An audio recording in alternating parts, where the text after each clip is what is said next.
ये कहानी है भाग्य और भक्ति की। एक समय महात्मा जगन्नाथ दास जी ने पुरी की यात्रा की। उन दिनों आजकल की सवारियों का प्रबंध नहीं था। वो वृद्ध थे, किसी तरह गिरते पड़ते चलते फिरते किसी तरह वो पुरी पहुंचे। जलवायु बदला, भोजन का भी ठीक प्रबंध नहीं हो सका।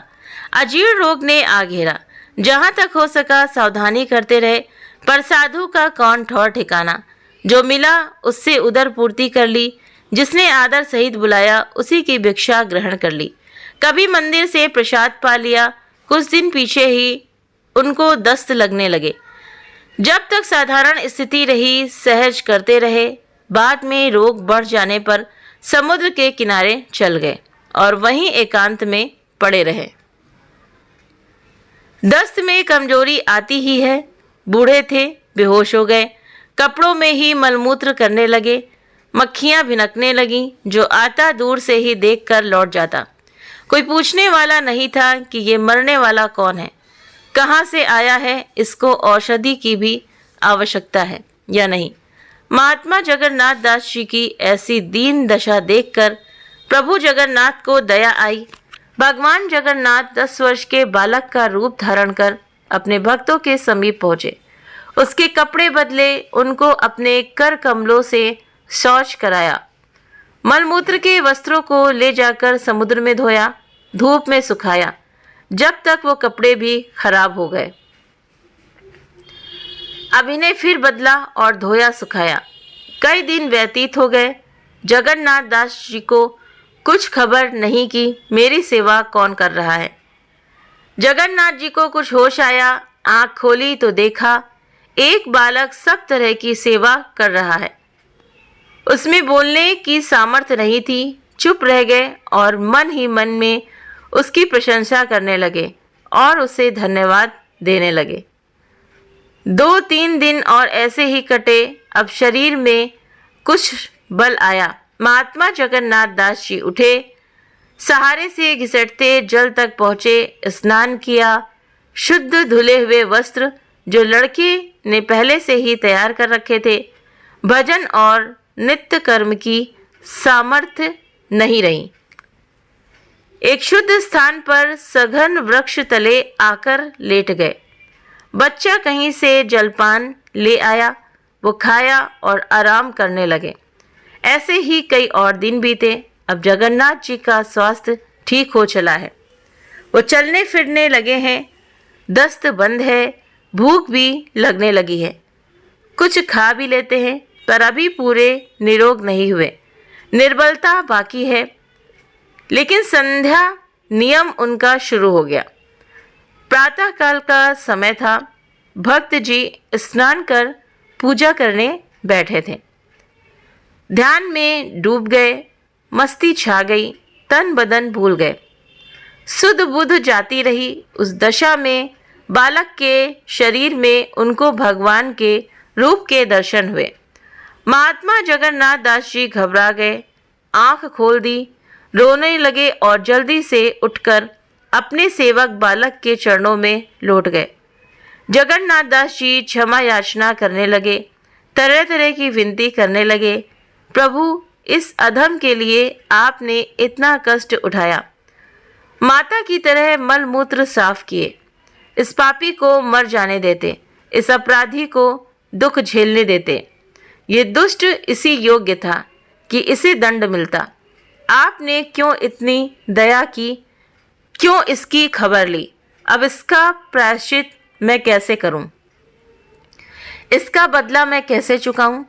किन शब्दों में आपकी विनती करूं? मैं कर्तव्य विमूढ़ हो रहा हूं। क्या करूं कुछ समझ में नहीं आ रहा। हे जगतपति, क्षमा करो, क्षमा करो का मुख ले विनती करूं। लाज आवत है मोही, तुम देखत अवगुण किए, कैसे भाऊं तो ही। हे हरि, आप सर्वशक्तिमान हैं, सर्व सामर्थ्यवान हैं, सर्वोपरि हैं। आप चाहते तो दूर रहते हुए ही इन व्यथा को दूर कर सकते थे। आप बैकुंठ में बैठे हुए ही एक दृष्टि से इस विपदा को काट सकते थे। यहाँ क्यों पधारे? क्यों इस दास के लिए इतनी चिंता की? प्रभु बोले, हम भक्तन के भक्त हमारे प्यारे जगन्नाथ। मुझसे भक्तों के दुख नहीं देखे जाते, मुझसे उनकी विपत्तियां नहीं सही जाती। मैं भक्तों को सुख देने के लिए सर्वदा यानी कि हमेशा तैयार रहता हूँ। मैं उनके लिए सब कुछ कर सकता हूँ। और सच बात है कि भगवान भक्तों के लिए कुछ भी कर सकते हैं और वो नंगे पांव दौड़कर आते हैं। तो इसमें मुझको आनंद मिलता है। ऐसे बोलते हैं भगवान कि मुझको आनंद आता है। ऐसा करते हुए मुझे खुशी होती है। मैं भक्तों से दूर किसी और स्थान पर नहीं रहता। मैं सदा उनके समीप ही रहता हूँ, उनके स्थान में ही चक्कर लगाया करता हूँ। तेरा कष्ट मुझसे सहन नहीं हो सका। मैंने प्रकट हो तुझे आराम पहुँचाने की कोशिश की। इसमें कोई बड़ा काम मैंने नहीं किया, केवल अपने कर्तव्य का पालन किया है। भगवान ने आगे कहा, प्रेम सब कुछ करा लेता है। तू मुझे प्यारा है, इसलिए मैंने ऐसा किया है।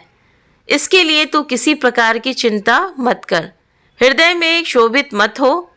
हाँ, एक बात जो तूने कही कि वहाँ बैठे हुए ही इस रोग को दूर कर सकते थे, सो हे भ्राता, ये मेरे अधिकार से बाहर की बात है। प्रारब्ध का भोग अवश्य भोगना पड़ता है। कर्म बिना भोगे नहीं कटता, ये प्रकृति का नियम है। मैं इसमें कुछ नहीं कर सकता। प्राणी जो कुछ सुख दुख उठाता है, कर्मानुसार ही उसे मिलता है। जगत में कर्म ही प्रधान है। हाँ, जो भजन करने वाले हैं, जो निरंतर सच्चे हृदय से मेरी भक्ति में रत रहने वाले हैं, उनके कष्टों को मैं कुछ हल्का और सुलभ कर देता हूँ। कठिन विपत्ति के समय अपने सेवकों की मैं सहायता कर देता हूँ। यही मेरी दया है। कर्मों को बिना भोगे आत्मा शुद्ध नहीं होती। संस्कार आत्मा के ऊपर लिपटे रहते हैं और पर्दा बनके प्राणी को मुझसे दूर किए रहते हैं। कर्मों को भोगने से यह आवरण हट जाते हैं और मैं उन्हें समीप ही दिखाई देने लगता हूँ। फिर ऐसा निर्मल चित्त वाले भक्त में और मुझ में भेद नहीं रहता। वो मेरे हो जाते हैं और मैं उनका हो जाता हूँ। ऐसा उपदेश देकर भगवान अंतर ध्यान हो गए।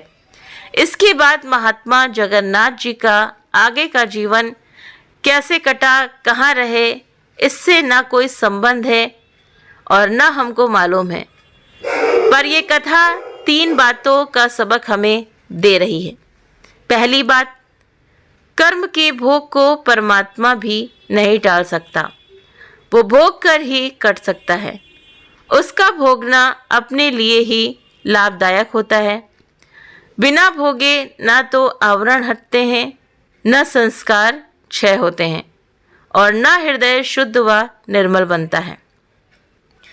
कठोर हृदय भजन के योग्य नहीं होता। नरम हृदय आदमी ही इस दौलत का हकदार होता है। अब दूसरी बात सुनो। मूर्ख और दुष्ट प्रकृति के मनुष्य विपत्ति के समय ईश्वर को कोसते हैं, उसे गालियां देते हैं, पर ये नहीं सोचते कि ये उन्हीं के किए हुए कर्मों का फल उन्हें मिल रहा है। इसमें ईश्वर का क्या अपराध हुआ कि उसके सिर दोष मढ़ते हो। ईश्वर तो तुम्हें सुख में रखना चाहता था, परंतु तुमने अपने आप अपने लिए कुआं खोदा और उसमें गिर पड़े।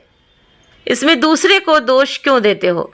अपनी मूर्खता पर पछताओ, आगे उसे दूर करने का प्रयत्न करो।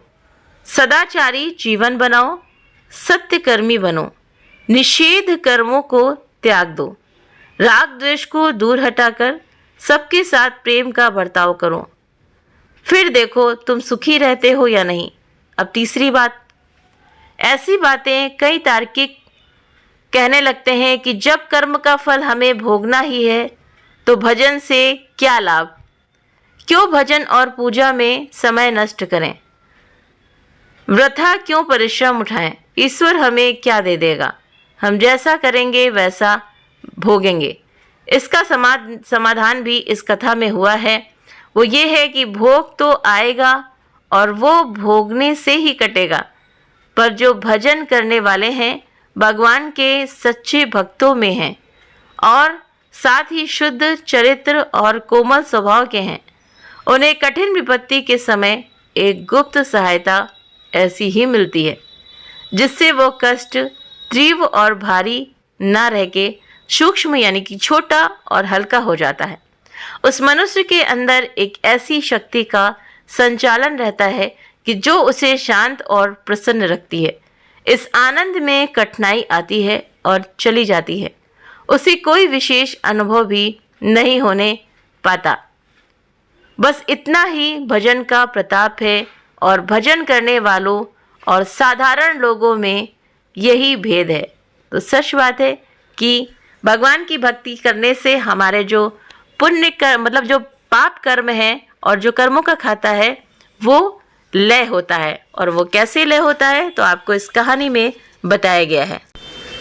जैसा कि इस कहानी में बताया गया है कि कर्मों से हम छूट नहीं सकते, कर्म तो हमें काटने ही पड़ते हैं, लेकिन उनके दुखों को, उनके कष्टों को भगवान कम कर देते हैं अगर आपके अंदर सच्ची लगन और सच्ची भक्ति है तो उम्मीद करते हैं कि ये कहानी आप सभी को पसंद आई होगी।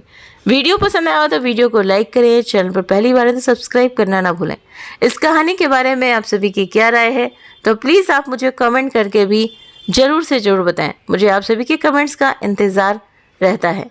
आप अपना कीमती वक्त देते हैं वीडियो देखने के लिए, इसके लिए आप सभी का बहुत बहुत धन्यवाद।